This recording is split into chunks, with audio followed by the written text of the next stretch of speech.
Assalamualaikum warahmatullahi wabarakatuh. Sahabat, selamat bertemu kembali dalam Asep M. Tamam Channel. Dan kali ini saya akan membahas tentang tema Hari Kemerdekaan, Nasionalisme, dan Intelektualitas. Beberapa saat ke depan kita akan merayakan Hari Ulang Tahun Kemerdekaan Republik Indonesia yang ke-75. 17 Agustus 1945, kemerdekaan RI diproklamirkan oleh Bapak Soekarno dan Bapak Hatta. Hari itu sangat bersejarah. Yaumul Istiqlal laisa kabaqil ayyam wa tarikhuhu laisa ka ayyi tarikh. Innama huwa tarikh son'ahu rijal abtal uzama walam tasna'hul musadafah. Hari kemerdekaan itu berbeda dengan hari-hari yang lainnya. Sejarah tentang hari itu berbeda dengan sejarah-sejarah yang lainnya. Hari itu adalah sejarah yang dicipta oleh para tokoh-tokoh dari berbagai kalangan. Hari itu diciptakan oleh para pahlawan, para pemimpin, dan hari itu bukan hari kebetulan. Perjuangan panjang rakyat Indonesia dari politisi, aktivis, para ulama, para pejuang berasal dari elemen yang berbeda-beda, dari suku yang berbeda-beda, dari agama yang berbeda-beda, semua berperan dalam terwujudnya kemerdekaan di negeri ini. Semua orang pada saat itu memiliki rasa cinta terhadap tanah air yang mungkin lebih dari rasa cinta kita hari ini terhadap negeri. Mereka pada saat itu mengorbankan nyawa dan raga bagi kemerdekaan negara kita. Nasionalisme hari itu, saat itu memang bergelora dan memuncak. Apakah hari ini kita berkurang rasa nasionalisme kita?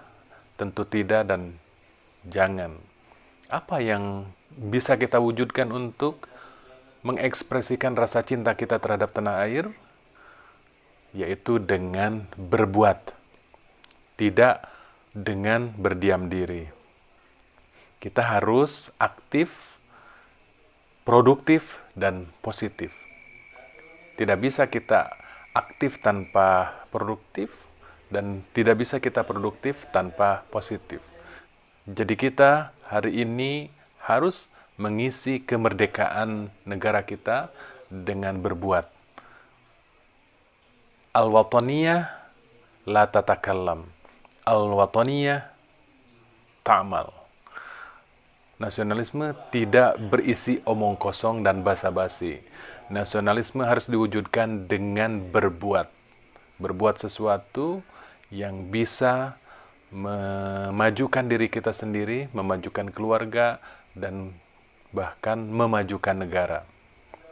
Lalu apa yang dimaksud dengan negara, dengan tanah air, dengan negeri? Negara, tanah air, atau negeri adalah tempat di mana kita dilahirkan dan tempat di mana kita menitipkan diri dan mendapatkan rezeki. Ainama ruziqal insan fadzalika mautinuhu. Dimanapun seseorang menitipkan diri dan mendapatkan rezeki, maka disitulah tanah airnya. Cinta tanah air adalah ekspresi yang telah menyejarah di setiap bangsa. Tidak ada satupun negara yang tidak memiliki jiwa nasionalisme di kalangan rakyatnya. Sepanjang sejarah, setiap manusia memiliki kecenderungan untuk merasa memiliki dan mencintai tanah airnya. Bahkan agama Islam mengajarkan tentang nasionalisme dengan maksimal. Rasulullah sangat mencintai Mekah. Rasulullah sangat mencintai Madinah. Dua kota ini sangat dicintai oleh Rasulullah dan para sahabatnya, bahkan memanjang sampai kepada kita dan kepada generasi-generasi setelah kita. Lantas apa hubungannya dengan intelektualitas? Nah, intelektualitas dalam sejarah Islam itu sangat erat kaitannya dengan nasionalisme. Bahkan di zaman Nabi, para sahabat memiliki nama yang diasosiasikan kepada tempat mereka lahir, tempat mereka berkiprah, atau tempat mereka wafat. Di zaman Nabi kita mengenal Salman Al-Farisi, dia disebut Al-Farisi karena dari Faris, dari Persia. Ada Abu Dzar Al-Ghifari, tokoh yang pertama mengucapkan dan menyapa Assalamualaikum kepada Rasulullah. Dia berasal dari kampung Ghifar. Ada juga Abu Musa Al-Asy'ari yang memang berasal dari kampung atau daerah Asy'ar. Bahkan orang yang pernah mengasuh Rasulullah SAW, Siti Halimah Sa'diyah, yang sangat mencintai dan mengasuh Rasulullah sampai 6 tahun, dia dikenal dengan Halimah Sa'diyah karena tinggal di sebuah kampung yang bernama Bani Sa'ad. Selanjutnya di zaman para sahabat, para tabi'in, dan para ulama, mereka juga banyak yang dikenal karena nama kampung, daerah, negara asalnya. Yang paling penting diantaranya adalah Imam Bukhari. Imam Bukhari lahir di Rusia ya, di daerah yang dikenal dengan daerah Bukhara. Dalam bidang hadis, Imam Bukhari merupakan sosok yang paling dihormati dan hadis-hadis yang diriwayatkan oleh beliau itu merupakan hadis-hadis yang dianggap paling sahih. Ada juga Imam Naisaburi yang lahir di Naisabur. Ada juga Imam Tirmidzi yang memang lahir di Tirmidz. Dunia intelektualitas di dalam sejarah Islam juga meluas pada berbagai aspek dan dimensi keilmuan. Dalam bidang intelektual, dalam bidang penemuan, kita juga mengenal banyak tokoh yang dikenal karena daerahnya, seperti misalkan Al-Shirazi dari daerah Shiraz, atau Al-Kindi dari Kindah, atau Al-Farabi dari daerah Farab, atau Al-Khwarizmi dari wilayah Khwarizm. Dalam bidang tauhid, kita juga mengenal tokoh Al-Maturidi yang lahir di Maturid. Beliau adalah tokoh sentral dari golongan Ahlus Sunnah wal Jamaah. Dalam bidang tasawuf, kita mengenal Abu Yazid Al-Bustami yang lahir di Bustom, atau bahkan kita di Indonesia, terutama para santri, itu mengaji kitab Al-Hikam, karya Ibnu Athaillah, yang dikenal dengan Ibnu Athaillah As-Sakandari, karena dia dilahirkan di Iskandaria, Mesir.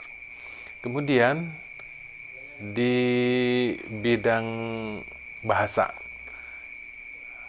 di bidang balagoh, kita mengenal sosok sentral yang bernama Yusuf As-Sakaki. Beliau lahir di Sakak. Beliau yang mengenalkan ilmu balagoh. Jauh sebelum beliau itu sudah kita mengenal banyak tokoh-tokoh balagoh ya. Ibnul Mu'taz, Ibnu Qudamah, dan lain-lain.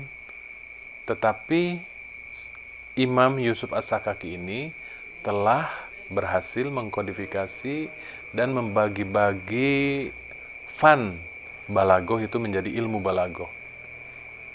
Kemudian juga ada Abdul Qahir Al-Jurjani yang lahir di Jurjan, Kemudian di bidang ilmu nahwu, ilmu bahasa yang lainnya nahwu, kita mengenal Imam Son Haji yang mengarang kitab Jurumiyah yang dipelajari oleh para santri di Indonesia. Imam Son Haji dari Son Haj, Imam Imriti dari Imrit. Yang patut untuk tidak dilewatkan adalah bidang fikih. Kita mengenal Ibnu Hajar Al-Asqalani yang memang lahir di Asqalan. Atau kita mengenal Syekh Muhyiddin An-Nawawi Ad-Dimashqi yang lahir di Nawa. Imam Nawawi yang mengarang begitu banyak kitab-kitab yang dipelajari oleh umat Islam di Indonesia. Imam Nawawi lahir di Nawa. Kemudian ada juga Imam Isfaraini, Imam Marwazi yang lahir di tempat yang kita mengenalnya dengan nama itu seperti Isfarain atau Marwaz. Dan ratusan bahkan ribuan ulama lainnya mengenalkan dirinya atau dikenal dalam sejarah keilmuan mereka itu dengan nama daerahnya. Pesan pentingnya adalah bahwa nasionalisme itu ada. Cinta tanah air itu ada pada diri mereka yang dinamai atau menamakan dirinya dengan nama-nama daerah, tempat mereka lahir atau mereka berkiprah, mereka berjuang atau mereka wafat. Pesan pentingnya itu. Kalaupun bukan mereka yang menamakan diri mereka seperti itu, tapi orang setelahnya, para generasi setelahnya menyebut nama mereka dengan nama daerah tempat mereka lahir, berkiprah, berjuang, ataupun wafat. Kesimpulannya ada 3 ya. Pertama, bahwa hari kemerdekaan itu penting. Sangat penting. Setiap negara yang pernah dijajah memiliki tanggal dan bulan yang sakral dalam kehidupan mereka sebagai penghargaan terhadap para pahlawan. Yang kedua, bahwa cinta tanah air itu, nasionalisme itu ada dimanapun, di bangsa apapun, dan itu tidak salah. Apalagi kita di Indonesia, kita memiliki intima, kita mencintai agama kita, sekaligus juga kita mencintai negara kita. Yang ketiga, kesimpulannya adalah bahwa dunia intelektualitas dalam Islam itu tidak bisa dilepaskan dari nasionalisme. Saya hanya mengambil beberapa contoh kecil saja dari ratusan atau bahkan ribuan ulama yang menamakan dirinya atau dikenal, digelari oleh generasi setelahnya dengan nama-nama daerah seperti itu. Dirgahayu Republik Indonesia. Selamat ulang tahun yang ke-75.